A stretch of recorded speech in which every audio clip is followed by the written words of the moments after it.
My channel topic. और आज हमारी सर की 4th क्लास है। सर के कुछ ऑर्गन्स के बारे में पढ़ा था हमने और आगे भी हम कुछ ऑर्गन्स के बारे में पढ़ेंगे और उसके बाद सेल थ्योरी पढ़ेंगे, तब जाके ये कॉन्सेप्ट सेल हमारा कंप्लीट होगा।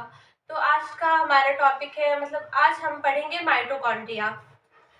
माइटोकॉन्ड्रिया माइटोकॉन्ड्रिया सेल का एक ऑर्गन होता है, आपको पता है, मैंने आपको स्ट्रक्चर में बताया था। उसका वर्क क्या होता है? माइटोकॉन्ड्रिया में ही एटीपी का फॉर्मेशन होता है। जो एटीपी का फॉर्मेशन होता है वो किस लिए होता है? वो एनर्जी के लिए, जो सेल की एनर्जी होती है उसी से मिलती है। जो माइटोकॉन्ड्रिया होता है उसमें ऊर्जा युक्त जो कार्बनिक पदार्थ है उनका ऑक्सीडेशन होता है, जिससे एनर्जी जनरेट होती है और यही एनर्जी सेल के लिए नेसेसरी होती है। ठीक है, तो आज हम पढ़ेंगे माइटोकॉन्ड्रिया के बारे में। देखिए, माइटोकॉन्ड्रिया की खोज सर्वप्रथम किसने की थी? माइटोकॉन्ड्रिया की खोज सर्वप्रथम अल्टमैन ने की थी। माइटोकॉन्ड्रिया की खोज सर्वप्रथम अल्टमैन ने की थी। ठीक है, देखिए हम टॉपिक पर कुछ इम्पोर्टेंट पॉइंट्स को ही डिस्कस करते हैं जो आपके लिए ज़रूरी है। यूजलेस मतलब है तो हर बहुत सारी चीज़ें होती है, बट हम कुछ इम्पोर्टेंट टॉपिक्स को ही लेकर चलते हैं। ठीक है, जो आपके हर एग्जाम में पूछे जाते हैं। ठीक है, तो माइटोकॉन्ड्रिया की खोज सबसे पहले किसने की थी? माइटोकॉन्ड्रिया की खोज सबसे पहले अल्टमैन ने की थी। ठीक है, नेक्स्ट है नेमिंग बेल। इसका नाम किसने दिया था?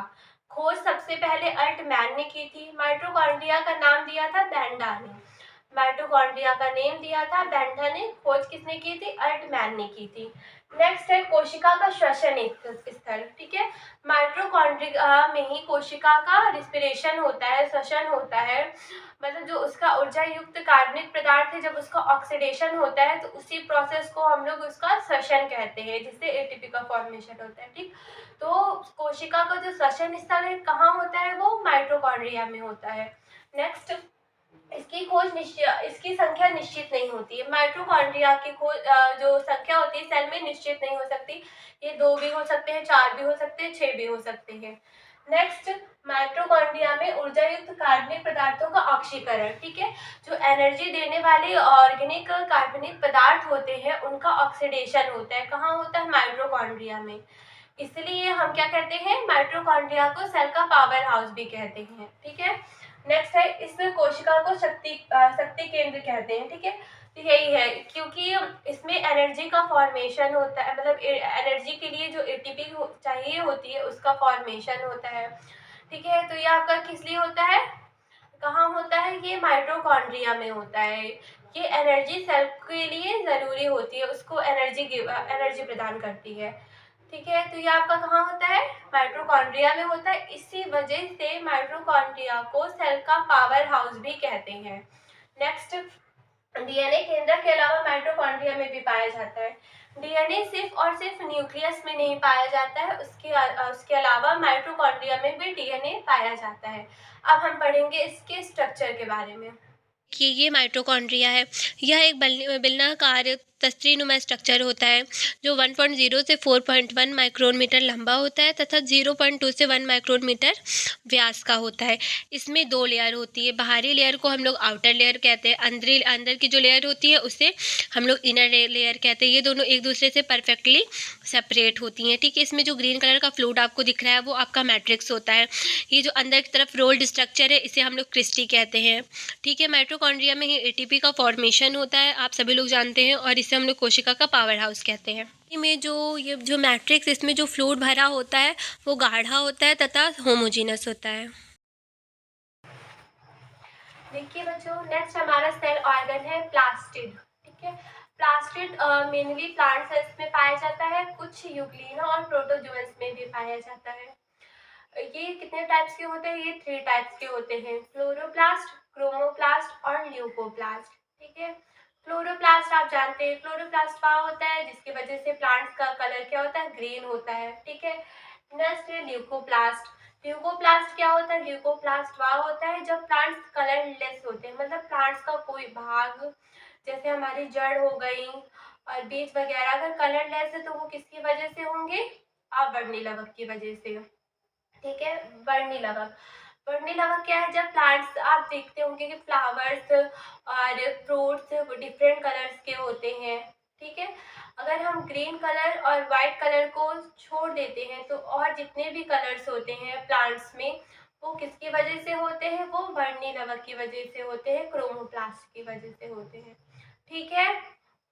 क्लोरोप्लास्ट क्या होता है, यह हरे रंग का होता है, आपको पता होगा। ये हरे रंग का क्यों होता है, क्योंकि क्लोरोप्लास्ट में क्लोरोफिल नामक पिगमेंट पाया जाता है और ये पिगमेंट क्या करता है, प्रकाश संश्लेषण की क्रिया में भोजन बनाने में हेल्प करता है। ठीक है। प्रकाश, ये क्लोरोफिल नामक वर्णक प्रकाश संश्लेषण की क्रिया में भोजन बनाने में हेल्प करता है। ठीक है। नेक्स्ट पॉइंट है पादप कोशिका का रसोई घर। हम जानते हैं कि जो क्लोरोफिल होता है प्लांट्स, किसमें क्लोरोफिल किसमें होता है, प्लास्ट में होता है और इसी में के थ्रू हमारा भोजन बनने की प्रक्रिया होती है। ठीक है। मतलब क्लोरोप्लास्ट के थ्रू ही हमारे भोजन बनने का प्रोसेस होता है। तो इसी वजह से हम लोग क्लोरोप्लास्ट को कोशिका का रसोई घर भी कहते हैं। ठीक है। नेक्स्ट हमारा पॉइंट है प्रकाश संश्लेषण क्रिया द्वारा भोजन का निर्माण। ठीक है। ये वही सिंपल है कि हाँ, जो क्लोरोफिल होता है उसी की वजह से प्रकाश संश्लेषण की क्रिया होती है जिससे प्लांट्स अपना भोजन खुद बनाते हैं, स्वयं बनाते हैं और इसी वजह से उसको कोशिका का रसोई घर भी कहा जाता है। ठीक है। नेक्स्ट है हमारा अवर्णी लवक। अवर्णी लवक ल्यूकोप्लास्ट। ठीक है। आप जानते हैं कि ल्यूकोप्लास्ट की वजह से प्लांट्स कलरलेस होते हैं। ठीक है। ये कलरलेस क्यों होते हैं, जब सूर्य का प्रकाश पौधों के जिन भागों में नहीं पहुंचता है, जो सूर्य की सनरेज आती हैं पौधों के जिन भागों में नहीं पहुंचते तो वहां पे कोई कलर नहीं होता, वो कलरलेस हो जाती हैं और वो कलरलेस किसकी वजह से होती है, अवर्णी लवक की वजह से। ठीक है। नेक्स्ट है वर्णी लवक। वर्णी लवक की वजह से क्या होता है, जो प्लांट्स के डिफरेंट कलर्स होते हैं, फ्रूट्स के डिफरेंट कलर होते हैं, किसकी वजह से होते हैं, वो वर्णी लवक की वजह से होते हैं। अवर्णी लवक। अवर्णी लवक भोजन संग्रह करने वाला लवक भी कहते हैं इसे, भोजन का कलेक्शन करने वाला लवक भी अवर्णी लवक को कहा जाता है। अब हम पढ़ते हैं इसके स्ट्रक्चर के बारे में। जो देखिए यह है आपका क्लोरोप्लास्ट है, ये अंडाकार गोलाकार आकृति के होते हैं। इसकी लंबाई 5 से 10 माइक्रोन तक की व चौड़ाई 2 से 4 माइक्रोन तक की होती है। इसमें भी माइटोकॉन्ड्रिया की तरह 2 लेयर होते हैं, एक होता है आउटर लेयर और इनर लेयर। ठीक है। आउटर लेयर और इनर लेयर से घिरा हुआ जो पूरा भाग है वो आपका क्या होता है, स्ट्रोमा होता है। जितना भी भाग आपको इनर लेयर से घिरा हुआ दिख रहा है वो स्ट्रोमा होता है। अब हरित लवक में देखिए आप प्लेट डिस्क टाइप के स्ट्रक्चर आपको दिखाई दे रहे हैं। अगर ये डिस्क टाइप के स्ट्रक्चर, अगर हम लोग सिंगल की बात करते हैं तो वो आपका थैलाक्वाइड्स होता है। अगर ये पूरे ग्रुप्स की बात कर रहे हैं तो ये पूरा ग्रुप्स आपका क्या होता है, ग्रेना होता है। ठीक है। विभिन्न जो ग्रेना होते हैं, थैलाक्वाइड्स होते हैं, उनको जो स्ट्रक्चर जोड़ रहा है उसे हम लोग लैमेला कहते हैं। थर्ड ऑर्गन पर पहुंचने से पहले मैं आपको ये बताना चाहूँगी बच्चों, अगर आपको वीडियो पसंद आ रही हो तो प्लीज़ लाइक, शेयर और सब्सक्राइब कीजिए और बेल आइकन प्रेस कर दीजिए जिससे आपको रेगुलर बेस पर वीडियोस मिलती रहें। ठीक है। तो हमारा थर्ड ऑर्गन क्या है, गोल्जी बॉडीज़। ठीक है। गोल्जी बॉडीज़ एक डिस्क के आकार की रचना होती है जो हमारी सेल्स में पाई जाती है। ठीक है। इसे सेल्स का ट्रैफिक पुलिस भी कहते हैं। ठीक है। तो मैं इसको पॉइंट पर स्टार्ट करती हूँ। फर्स्ट हमारा पॉइंट है, इसकी खोज कैमिलो गोल्जी नामक वैज्ञानिक ने की थी। ठीक है। तो गोल्जी बॉडीज की खोज किसने की थी, कैमिलो गोल्जी नामक साइंटिस्ट ने की थी। ठीक है। इसकी खोज कैमिलो गोल्जी नामक साइंटिस्ट ने की थी। नेक्स्ट हमारा है, इसमें कोशिका द्वारा संश्लेषित प्रोटीन व अन्य पदार्थों के रूप में पैकेजिंग होती है। ठीक है। अब ये जो हमारा गोल्जी कॉम्प्लेक्स है, सेकेंड पॉइंट ध्यान से सुनिए। ठीक है। ये जो हमारा गोल्जी कॉम्प्लेक्स है उसमें क्या होता है, जो कोशिका में प्रोटीन बनते हैं व अन्य जो पदार्थ बनते हैं, अन्य प्रोटीन या अन्य जो पदार्थ बनते हैं उनकी पैकेजिंग करता है ये पैकेट्स के रूप में। ठीक है। ये गोल्जी कॉम्प्लेक्स जो प्रोटीन बनते हैं और अन्य पदार्थ बनते हैं उनका पैकेट्स के रूप में पैकेजिंग करता है और इसको और इन पदार्थों को जहाँ इसको जाना होता है वहां तक पहुंचाता है। तो गोल्जी कॉम्प्लेक्स का क्या होता है, प्रोटीन व अन्य पदार्थों की पैकेट्स के रूप में पैकेजिंग करते हैं तथा इसके गंतव्य स्थान, मतलब इसको जहाँ जाना होता है वहां तक पहुंचाना होता है। अगर बीच में कोई पैकेट्स लीक कर जाए या बेकार हो जाए तो उसको कोशिका झिल्ली के थ्रू ये बाहर निकाल देता है। ठीक है, ये हमारा सेकंड पॉइंट हो गया। थर्ड, ये पैकेट्स उन पदार्थों को उनके गंतव्य स्थान तक पहुंचा देते हैं।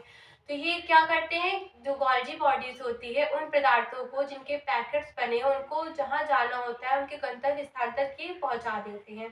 ठीक है, फोर्थ हमारा इसके कोशिका का यातायात प्रबंधक कहते हैं। ठीक है, आप चाहते ये सेफली क्या करता है, सेफली उन पदार्थों को, पैकेट्स को उठाता है और उसको क्या, जहाँ तक जाना होता है वहां तक पहुंचा देता है। अगर कोई पैकेट्स लीक कर जाती है तो उसको बाहर निकाल देता है। इसी वजह से इसको क्या कहते हैं, कोशिकाओं का ट्रैफिक पुलिस भी कहते हैं, यातायात प्रबंधक भी। इसी वजह से इसको कोशिकाओं का यातायात प्रबंधक भी कहते हैं।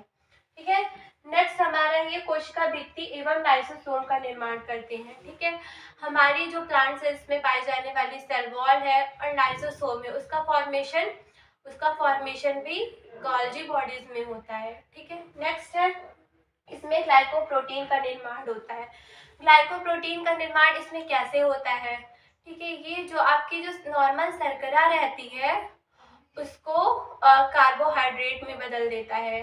नॉर्मल शर्करा को कार्बोहाइड्रेट में बदल देता है और ये कार्बोहाइड्रेट जो राइबोसोम में प्रोटीन का निर्माण होता है उससे ऐड हो जाती हैं और ग्लाइकोप्रोटीन बनाती हैं। ठीक है, इसी वजह से इसमें कहते हैं कि ग्लाइकोप्रोटीन का निर्माण होता है। मैं फिर रिपीट करती हूँ एक बार, इसमें जो नॉर्मल शर्करा होती है वो किस में कन्वर्ट कर देता है, ये कार्बोहाइड्रेट में कन्वर्ट कर देता है। और ये जो कार्बोहाइड्रेट होती है राइबोसोम में जो प्रोटीन बनते हैं, राइबोसोम के प्रोटीन से ऐड हो जाते हैं और क्या बन जाते हैं, वो ग्लाइकोप्रोटीन बन जाते हैं। ठीक है, ये आपके मेजर पॉइंट्स थे, इसको स्क्रीनशॉट आप ले सकते हैं।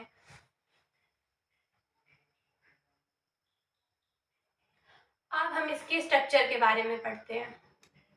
हाँ स्टूडेंट्स, देखिए कि आपका क्या है, गोल्जी ऑपरेटस, गोल्जी का है। ठीक है, गोल्जी काय का जो निर्माण होता है वो थैलीनुमा सिस्टर्नी से कुछ छोटे छोटे वेसिकल्स और वैक्यूल से मिलकर होता है।